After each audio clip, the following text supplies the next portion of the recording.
Oke, selamat siang, semangat pagi, Sobat TV Asuransi. Jumpa kembali dengan saya Ahmad Aris, pemimpin redaksi Media Asuransi Indonesia. Kali ini kita berada di program AZ tentang asuransi, yaitu program yang memang dedicated untuk memberikan literasi dan edukasi kepada masyarakat seiring dengan bulan inklusi keuangan yang jatuh pada bulan Oktober. Nah, kali ini kita sudah kedatangan tamu dari perusahaan asuransi umum, yaitu Bapak Gana Aditya.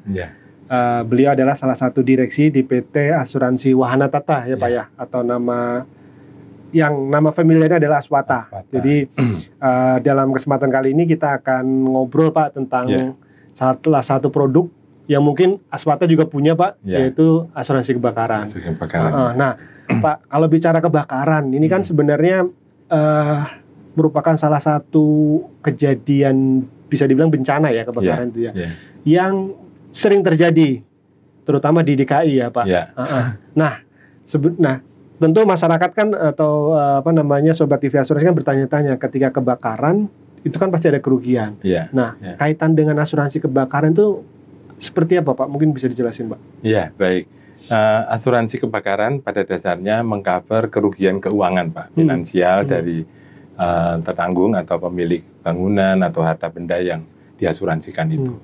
Oleh karenanya di asuransi kebakaran tentunya yang akan dipertanggungkan adalah bangunan fisik yang punya nilai keuangan, sehingga kerugiannya kita bisa ukur dan kita bisa perhitungkan pada saat terjadi musibah itu. Bangunan fisik itu ada ketentuan harus seperti apa, atau misalkan rumah tinggal harus gedung atau bangunan misalkan ruko atau seperti apa, atau bebas, yang penting bangunan yang punya nilai? Ya, di asuransi kita kenal insurable interest Pak. Jadi yang paling penting adalah yang mengasuransikan harus punya insurable interest atau kepentingan terhadap barang yang dipertanggungkan. Bentuknya bisa semua, rumah tinggal bisa, ruko bisa, pabrik juga bisa, semua bangunan yang berdiri di atas tanah yang menjadi milik tertanggung itu bisa diasuransikan Pak. Kalau insurable interest tadi itu harus pemilik atau misalkan sewa, itu yang penyewa bisa beli? Bisa Pak? Bisa Pak. Jadi insurable interest itu selain pemilik ada yang memiliki insurable interest karena kontrak, dalam pengertian perjanjian ya Pak. Misalkan bank menerima agunan dari nasabah yang mengambil kredit, tentunya bank juga punya insurable interest. Berdasarkan perjanjian kredit itu, bank punya insurable interest. Penyewa terhadap bangunan yang disewa itu juga punya insurable interest. Besarnya insurable interest sebesar uang sewanya itu Pak. Ya, jadi nanti setiap posisi hukum atau posisi hukum ya untuk terhadap barang yang diasuransikan, kita bisa perjelas saat ada transaksi itu Pak. Bisa diuji apakah ada insurable interest atau tidak Pak di situ ya. Nah, itu produknya sendiri stand alone atau istilahnya ngikut di asuransi properti atau bagaimana Pak kalau yang kebakaran Pak? Kebakaran itu di Indonesia kita mengenal Polis Standar Asuransi Kebakaran Indonesia (PSAKI). Itu mengcover memang coveragenya terhadap kebakaran itu.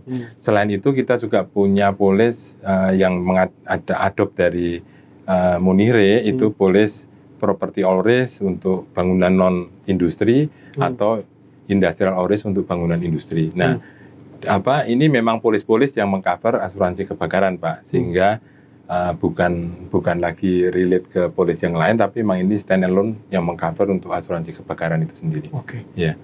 Nah, kalau bicara klaimnya yang kemudian nanti di cover itu apa Pak dari akibat bencana kebakaran tadi?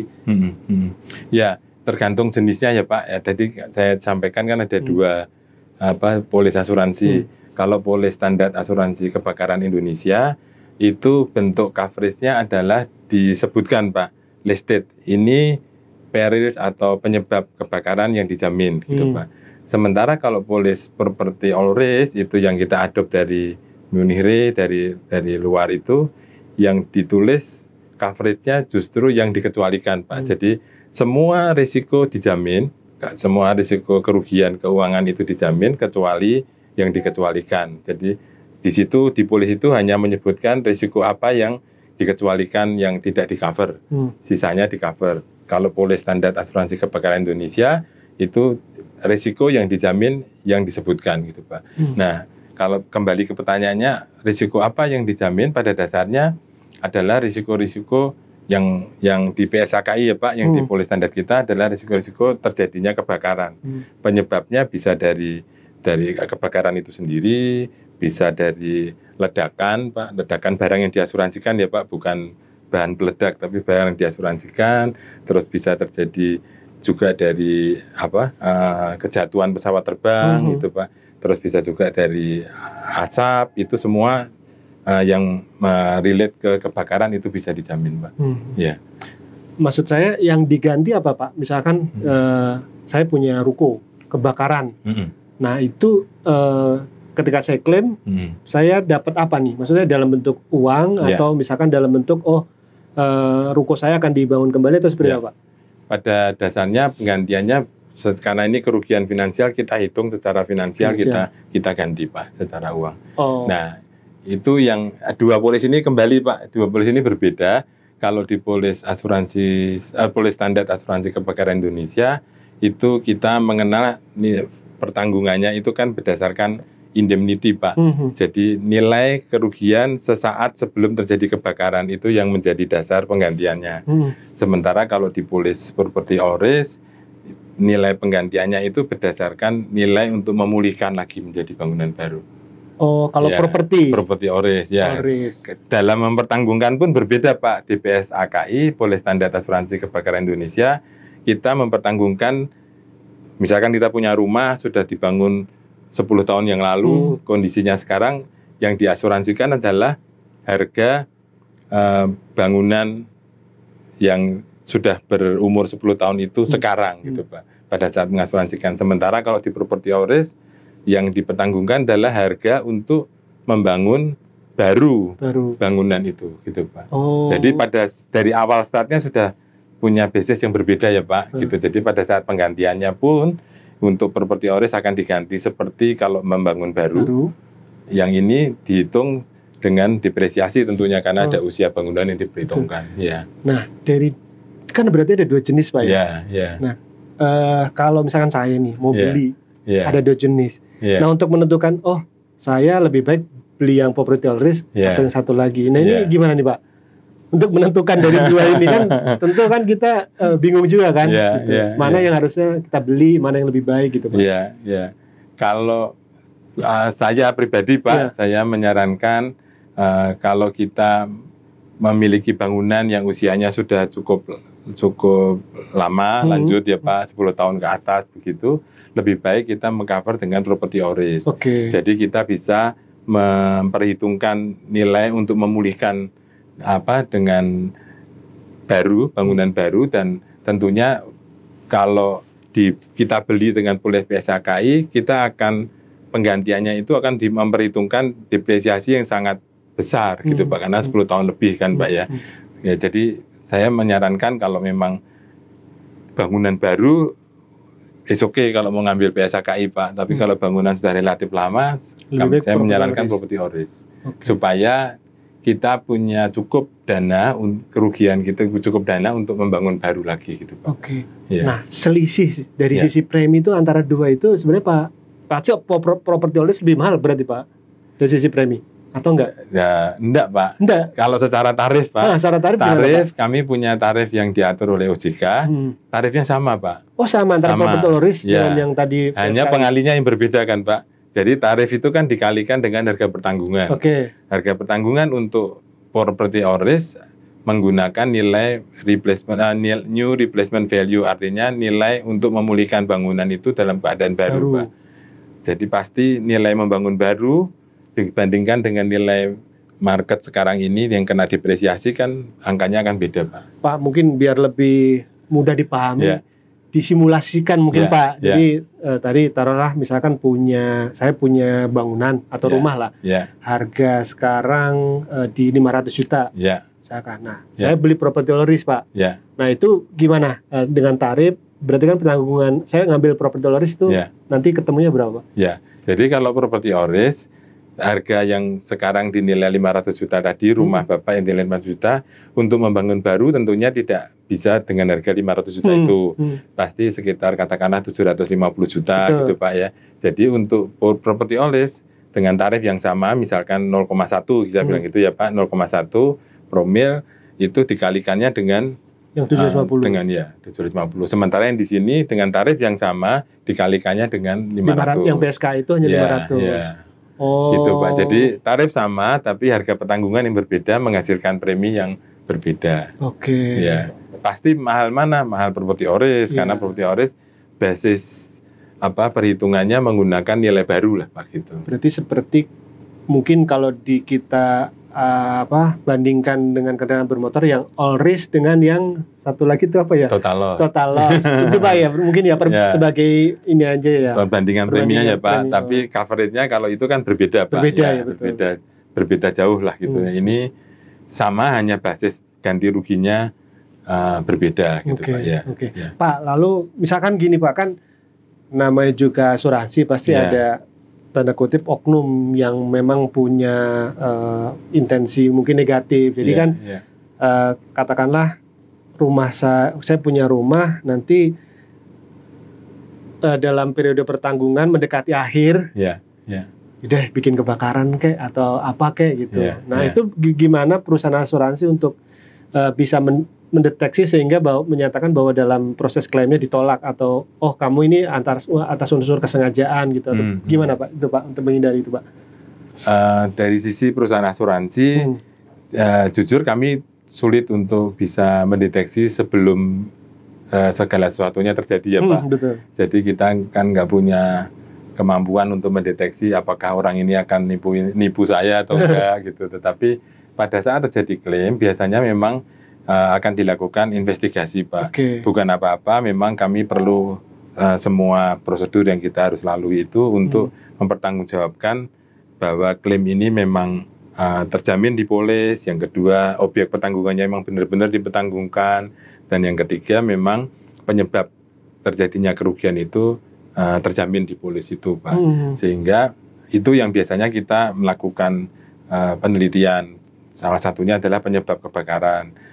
Kalau memang tidak ada bukti bahwa tertanggung atau klien itu melakukan fraud atau penipuan, ya kita akan selesaikan pembayarannya dengan segera. Tetapi kalau memang ditemukan itu, tentunya ya kita harus menguji dari kondisi polisnya. Salah satunya memang kalau ada unsur kesengajaan tidak akan ada penggantian gitu Pak untuk ganti. Nah, penyelidikannya itu dilakukan sendiri oleh perusahaan asuransi atau misalnya bekerja sama dengan pihak berwajib? Gimana Pak? Kalau penyelidikan pasti akan dilakukan oleh pihak berwajib Pak, tetapi survei klaim biasa kami lakukan dulu. Nanti kalau kami melihat ada indikasi hal-hal yang mencurigakan atau nggak nyambung gitu Pak antara keterangan dari tertanggung dengan kondisi di lapangan kok nggak cocok dan segala macam atau bertentangan, ya biasanya kami minta bantuan pihak ketiga untuk melakukan investigasi gitu Pak. Ya. Terus gini Pak, kan biasanya kalau dalam proses pembelian rumah baru yang memakai jasa perbankan atau ini pihak ketiga lah, lembaga keuangan itu kan di dalamnya biasanya sudah include asuransi. Itu biasanya yang sering terjadi itu asuransi yang property all risk atau hanya kebakaran aja Pak? Biasanya tergantung banknya Pak, tetapi secara umum mereka mengcovernya di polis standar kebakaran Indonesia Pak. Khususnya untuk yang KPR ya Pak. Beda dengan yang industri, biasanya mereka melihat kompleksitas industrinya, mereka prefer dan termasuk jenis industrinya mereka mempertimbangkan untuk ambil properti ORIS juga. Nah, asuransi umum kan identik pendek-pendek Pak. masa pertanggungannya. Nah, kalau kayak tadi itu kan misalkan kita ngambil KPR kan kadang-kadang sampai 20 tahun. Apakah asuransinya juga mengikuti 20 tahun atau gimana, Pak? Iya, Pak. Kami mengikuti 20 tahun. Kadang-kadang ada bank yang memberikan bunga pinjaman lebih rendah tapi minta covernya sekaligus 20 tahun dan dibayar di muka, dan itu ya kita bisa perhitungkan itu, Pak. Ya. Sesuai, karena itu biasanya melindungi kepentingan bank ya, Pak, atas pemberian kredit itu gitu, Pak. Ya.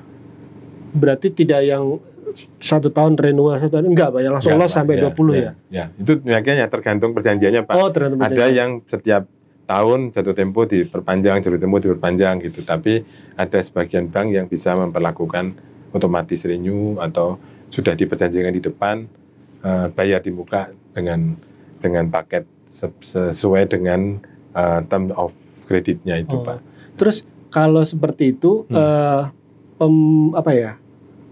pemegang polisnya itu yang punya rumah atau dari bank ya, Pak? Biasanya akan dilekatkan klausula bank, Pak. Bankers clause, bankers clause, sehingga apabila terjadi kerugian, kami akan membayar kerugiannya itu pertama-tama ke bank dulu, Pak. Jadi bank akan mengambil hak bank seberapa yang sesuai plafon kredit yang tersisa pada saat kebakaran itu haknya bank diambil dulu, sisanya baru ke tetanggungnya langsung, Pak. Nah bagi yang punya rumah itu berarti nanti ketika amit-amit mengalami musibah kebakaran, terus itu berarti mereka menghubungi pihak bank ya, bukan menghubungi asuransi berarti, Pak ya? Biasanya begitu, Pak.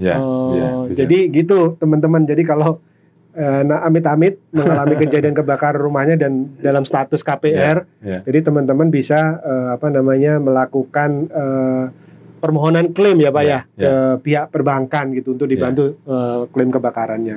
Dan biasanya perbankan juga aware tentang itu, sehingga beberapa bank kita sudah ada sistem yang secara otomatis itu bisa dikomunikasikan ke kami gitu, Pak. Nah, itu kalau yang lewat KPR, Pak. Jadi kan udah embed di dalamnya ya. Nah, kalau mau beli sendiri, Pak, itu kemana harus beli, Pak? Kan lewat apps bisa kan? Itu Pak pertanyaan. Medianya banyak, Pak, Ibu ya. Kita bisa beli asuransi lewat agent, ya, Pak. Terus yang kedua kita kenal ada namanya broker, Pak. Jadi agent ada di pihak asuransi yang menawarkan, sementara broker adalah pihak ketiga yang mewakili tertanggung untuk menghubungi perusahaan asuransi. Terus yang ketiga ya direct langsung ke perusahaan asuransi. Ya, kami punya apps yang bisa dikontak dan juga nomor telepon yang bisa dihubungi. Sebaiknya bisa berinteraksi lebih jauh supaya tidak ada kesalahpahaman dalam menutup asuransi itu, Pak. Nah, syarat-syarat untuk bisa beli apa, Pak? Syarat-syarat untuk beli, kontak dulu saja, Pak, ke asuransi. Nanti kita akan membantu lah, Pak, membantu klien untuk yang jelas nanti ada SPPA yang harus diisi, surat permintaan pertanggungan asuransi yang harus diisi. Di sana akan diminta menyebutkan alamat, namanya pemilik siapa, terus harga pertanggungan yang akan dipertanggungkan berapa, apa saja yang mau ditanggungkan, obyeknya, Pak ya. Tergantung tadi polisnya mau pilih yang apa, itu mengikuti informasi yang perlu diberikan gitu. Nanti periodenya kapan mau dimulai, terus juga apa saja yang ingin di cover dari polis ini, itu sebaiknya Bapak Ibu bisa menyampaikan di situ supaya di reconfirm oleh perusahaan asuransi atau agent atau broker tadi, apakah permintaan-permintaan ini bisa diterima atau tidak gitu, Pak. Ya, polis itu kan standar ada, tapi ada beberapa hal yang bisa dibicarakan, saya mau nambah ini dong gitu, ditambahin coverage-nya supaya lebih lengkap gitu, Pak ya. Kalau standar ya hanya standar biasa gitu. Nah, itu yang kadang-kadang terjadi miskom pada saat terjadi klaim, Pak. Tahu saya di cover semua gitu. Nah, padahal polis kan ada scope of cover, jaminannya, terus ada exclusion-nya gitu. Terus ada hal-hal yang secara standar tidak bisa di cover, tetapi kalau ada pembicaraan, ada diskusi pada saat penutupan asuransi, saya kira itu baik, Pak, sehingga tahu bahwa yang ini saya pengen tercover juga, ternyata nggak bisa ya, atau ternyata bisa, jadi clear gitu, Pak, dengan tambahan berapa premi gitu. Jadi disarankan tetap face to face, Pak ya? Ya, lebih baik dan dan melalui agent atau broker juga tentunya akan bisa terbantu banyak lah, Pak. Karena mereka bisa menyarankan yang lebih baik. Ya, menyarankan itu. Oke. Pak, berikutnya ini Pak, apa namanya? Kan biasanya kan nama juga manusia Pak ya. Iya. Kalau beli sesuatu nawar. Nah, preminya bisa dinego. Iya. Premi kami punya tarif yang sudah ditentukan oleh OJK, Pak. Ya. Tapi di tarif OJK sendiri ada istilahnya batas atas dan batas bawah. Nah, itulah area yang bisa dinegosiasikan, Pak. Jadi apakah kondisi objek ini dipertanggungkan dan track record selama ini itu bisa kita gunakan batas atas, batas bawah ini sebagai area untuk bernegosiasi, Pak. Oke. Ya. Kalau soal misalkan sum insured-nya itu misalkan dengan premi sekian sum insured-nya misalkan 500 juta. Enggak, saya maunya di 300, itu bisa, Pak? Bisa, tetapi artinya untuk nurunin premi tadi. Itu artinya pihak tertanggung menghendaki sebagian dari risiko ditanggung sendiri, Pak. Ya, itu kita harus pahami. Nilai objek pertanggungan 500 juta, diasuransikan 100 boleh nggak? Boleh.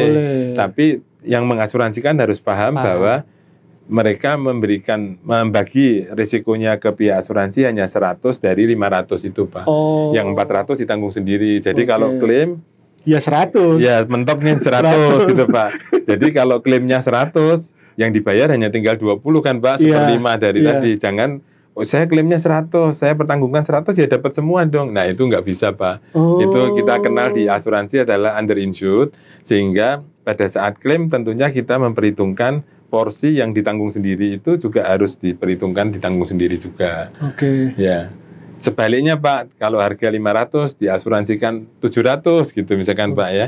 Itu overinsured artinya pada saat ganti rugi dihitung, kita kan ketemu angkanya pasti di 500 itu gitu, Pak. Ya, berarti yang diganti tetap 500 bukan 700 juga gitu, Pak. Oke. Pak, terus kalau nggak ada klaim gimana, Pak? Kalau nggak ada klaim, memang ini polis asuransi kerugian untuk kebakaran ini kalau nggak ada klaim ya hilang gitu, Pak. Ya, karena memang preminya juga kita sudah memperhitungkan kondisi ini, sehingga kami kan penerapannya masih di promil ya, Pak, per 1000. Jadi ibaratnya memang relatif murah lah, Pak, itu. Sampai 1000 tahun baru kembali, 1000 tahun perpanjangan baru kembali senilai harga yang dipertanggungkan itulah. Gitu. Mungkin kalau di ini mungkin yang sudah berjalan ya, misalkan di perusahaan Bapak, itu dari mungkin sekian banyak polis asuransi kebakaran, itu rasio klaimnya berapa, Pak?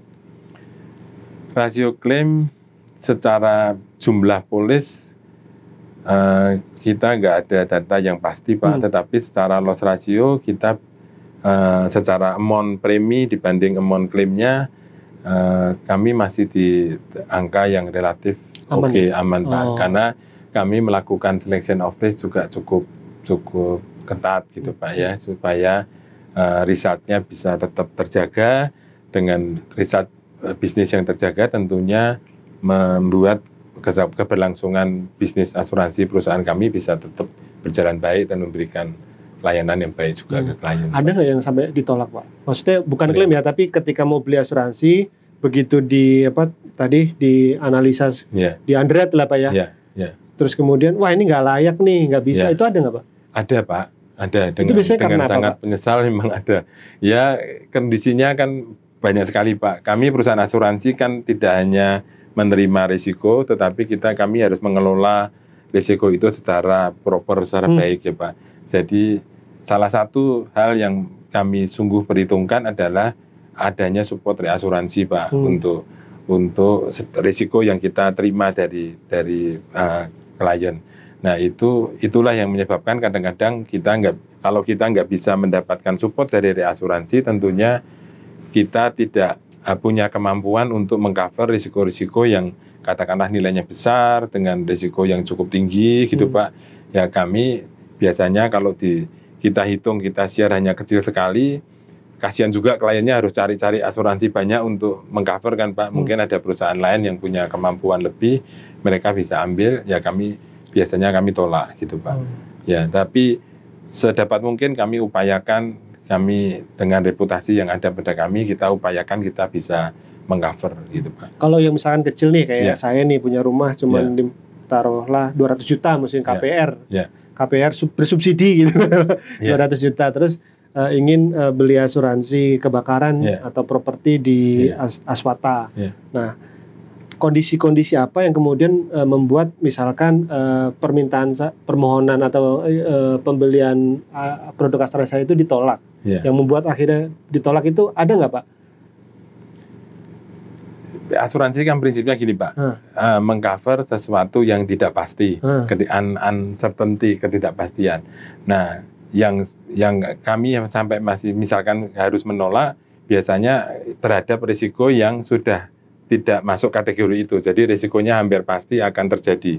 Misalkan ada waktu itu Pak di Jakarta ada 5 tahunan banjir yang selalu pasti banjir di daerah tempat itu. Nah, itu kami biasanya tidak mengcover untuk banjirnya itu Pak. Tapi untuk kebakaran kan nggak ada yang pasti kalau kebakaran, kita bisa cover Pak. Jadi perils tertentu yang memang tidak memenuhi syarat untuk asuransi, yaitu uncertainty-nya itu nggak memenuhi, kita biasanya dengan berat hati sampaikan kita nggak bisa mengcover. Tetapi untuk risiko yang masih masuk kategori uncertainty-nya itu ada, ya kita bisa cover Pak. Kalau misalkan ada pasar nih Pak, atau bangunan ruko yang mungkin sudah pernah terjadi kebakaran sampai taruhlah 4 kali, sehingga kemudian ada inisiatif dari pemiliknya atau penyewanya beli polis asuransi kebakaran. Nah, itu gimana Pak? Masih layak di cover atau enggak? Kita nanti akan biasanya kita timbangkan semua informasi Pak. Misalkan kita pertanyakan apakah mereka sudah melakukan improvement untuk risiko itu, terus apa-apa yang mereka lakukan untuk membuat risiko ini lebih layak untuk diasuransikan lah Pak gitu. Supaya kategori uncertainty tadi terpenuhi gitu Pak. Ya intinya itu Pak. Kalau sudah nggak terpenuhi, ya kita memang agak susah karena itu sudah bukan lagi yang area yang kita bisa cover lah Pak. Gitu. Satu lagi mungkin Pak, kalau tadi kan bicaranya kan gedung, pokoknya bangunan ya Pak yang punya nilai materi. Sebenarnya, tapi kan kebakaran itu kan biasanya nggak hanya terhadap gedung, perumahan, tapi juga lahan Pak. Misalkan kebun sawit atau lahan pertanian apa, itu bisa nggak Pak di cover Pak? Bisa Pak. Oh, bisa? Ya, kami ada jenis asuransi yang mengcover untuk tanaman, coverage-nya kurang lebih sama dengan PSAKI, dan kami sudah cover juga beberapa kebun di Sumatera gitu Pak. Kebun sawit gitu ya, itu nanti ada secara perhitungan sum insured yang khusus juga sesuai umur tanamannya, terus berapa luasannya, itu kita bisa. Jadi kalau semakin udah mau mature, itu semakin gede juga ya? Tanggungannya. Gitu, Itu ada Pak memang. Jadi ya kami asuransi kan mensupport industri perbankan untuk memberikan kredit dan memberikan proteksi kepada perbankan dalam pemberian kredit itu, sehingga karena ada pemberian kredit untuk tanaman, ya kita pikirkan solusinya lah Pak untuk itu. Jadi asuransi kebakaran itu tidak hanya untuk bangunan. Tapi juga lahan pertanian juga bisa Pak ya? Kendaraan bermotor juga bisa sih? Kendaraan bermotor secara standar kalau tidak disebutkan tidak di-cover. Jadi misalkan gini, saya punya kendaraan, saya asuransikan rumah, berasumsi kalau mobil saya atau kendaraan saya di rumah kebakar juga akan diganti oleh asuransi kebakaran. Enggak Pak, kita harus sebutkan. Jadi di dalam asuransi rumah, kalau saya mengasuransikan rumah saya kepengen motornya tercover juga, mobilnya. Ya kita harus sebutkan pertanggungannya terhadap kendaraan itu. Dan itu nanti nilainya akan menambah sum insured-nya gitu Pak. Termasuk misalkan furniture segala macam, TV, kulkas. Itu kalau kita harus dimasukin ya Pak. Ya, kalau kita sebutkan secara umum, misalkan perabot rumah tangga. Nah itu motor kan nggak termasuk Pak. Prabot. Ya. Nah kita harus sebutkan satu motor itu. Tapi saya sarankan sih kalau ada motor lebih baik diasuransikan di asuransi kendaraan bermotor. Karena akan di-cover dimanapun kendaraan itu berada kan Pak. Walaupun posisinya terbakar bukan karena dari dalam kendaraannya, ya, itu tetap di-cover untuk asuransi kendaraan bermotor. Ya, jadi dia selama malam diparkir di rumah di-cover, siang pas jalan di jalan juga di-cover, dicuri pun di-cover kan gitu Pak. Tapi kalau di dalam kalau kendaraan ini masuk, misalkan koleksi yang di apa kendaraan antik yang kita untuk display di rumah misalkan, ya itu memang diasuransikan di polis asuransi kebakaran. Tapi kita harus menyebutkan secara khusus Pak. Kendaraan ini termasuk satu kendaraan merek apa, tahun berapa, harganya berapa. Nah itu akan di cover di polis kebakaran. Dan berlakunya hanya kalau kebakaran di rumah. Iya di rumah situ. Kalau dipakai touring kebakaran enggak. Dicuri juga enggak. Karena ini hanya kebakaran gitu Pak. Oke. Ya. Aduh menarik sekali Pak obrolan kita Pak. Masih panjang nih kalau diskusi. Boleh nanti kita sambung lagi ke kendaraan bermotor juga boleh Pak. Kan ternyata ada kaitannya. Maksudnya benefit kebakaran itu tidak hanya melekat pada properti, tapi juga pada produk asuransi yang lain gitu Pak ya. Betul. Kita bersinggungan dengan yang lain juga. Siap. Nanti kita dalamin lagi Pak lain waktu Pak. Baik Pak Gana, terima kasih atas waktunya Pak. Mudah-mudahan ini memberikan insight bagi teman-teman TV Asuransi sehingga lebih aware lagi untuk memproteksi Pak aset-aset yang dimiliki termasuk aset yang tidak bergerak. Begitu. Baik Pak. Baik, sampai ketemu lagi di program AZ tentang asuransi. Selamat siang. Sekali lagi terima kasih Pak. Terima kasih Pak.